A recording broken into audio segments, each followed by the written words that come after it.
Preface. Men and women have always sought, by one means and another, to be together rather than apart. At first they were together by the simple expedient of being unicellular, and there was no conflict. Later the cell separated, or began living apart, for reasons which are not clear even today, although there is considerable talk. Almost immediately the two halves of the original cell began experiencing a desire to unite again, usually with a half of some other cell. This urge has survived down to our time. Its commonest manifestations are marriage, divorce, neuroses, and, a little less frequently, gunfire. When society decided it would have to set up laws to govern these polymorphous manifestations of a once simple urge which had got out of hand, it did so without a very clear notion of sex as we know it today. It did not realize that direction of the love urge by outside forces of law and order must be subversive of the complete flowering of the individual, and is there anything in life more wonderful than a completely flowered individual, man or woman?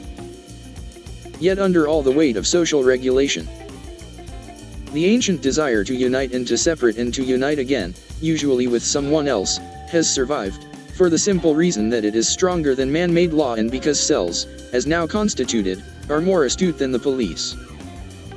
They have to be. Thus we find men and women being consistently together even against the rigorous dictates of a prescribed behaviorism to whose institutional coldness the warmth of their emotional natures is irrevocably opposed. And so on.